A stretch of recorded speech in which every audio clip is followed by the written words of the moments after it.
Delhi police के ASI पर जानलेवा हमले की खबर सामने आ रही है। दिल्ली के मायापुरी थाने का ये वाकया है। बदमाश ने एएसआई पर चाकू से किया हमला। एएसआई शंभू दयाल की हालत तशवीशनाक। तो एक बड़ी खबर, आज ही गुज़िश्ता 24 घंटों में ये चाकू से दूसरा हमला हुआ है। इस बार दिल्ली पुलिस के एएसआई पर यह जानलेवा हमला किया गया है। इससे पहले एक लड़की पर चाकू से हमला किया गया था। दिल्ली के मायापुरी थाने का ये वाकया, बदमाश ने एएसआई पर चाकू से किया हमला। इसी मामले को लेकर मजीद जानकारी हासिल करेंगे हमारे नुमाइंदे राजूराज इस वक्त हमारे साथ जुड़ गए हैं। राजूराज, क्या है पूरा वाकया?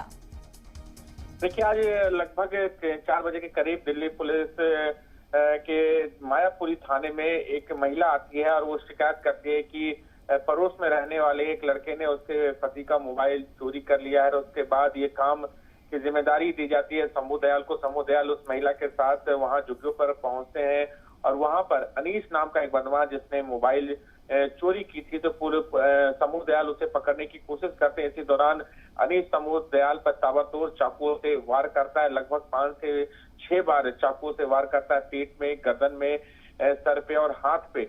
उसके बाद वो गंभीर रूप से घायल होते हैं, लेकिन शंभू दयाल ने बहादुरी दिखाते हुए अनीस को तब तक पकड़े रहते हैं जब तक थाने से दूसरी टीम नहीं पहुंच जाती। जब दूसरी टीम पहुंचती है, उसके बाद ओवर पावर कर अनीस को गिरफ्तार कर लेती है। पुलिस ने अनीस को गिरफ्तार कर लिया है। अनीस का हिस्ट्री शीट भी खंगालने की कोशिश कर रहे हैं, क्योंकि अनीस पर पहले भी स्नैचिंग और मोबाइल चोरी के कुछ मामले दर्ज थे। और जिस तरीके से उसने वारदात को अंजाम दिया, कहीं न कहीं उसके अंदर जो पुलिस का कानून का खौफ था वो नहीं देखने को मिला और उसने पुलिस पर ताबड़तोड़ चाकुओं से वार किया। हालांकि इस घटना में बहादुर जो एएसआई थे शंभू दयाल, उन्हें गंभीर रूप से घायल अवस्था में बीएल कपूर अस्पताल में भर्ती कराया गया, जहां पर उनका इलाज चल रहा है। उनकी हालत गंभीर बताई जा रही है, लेकिन अनीस को पुलिस ने गिरफ्तार कर लिया है।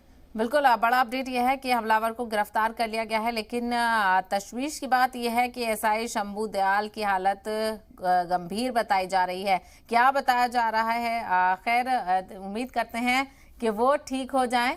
राजूराज, बेहद शुक्रिया।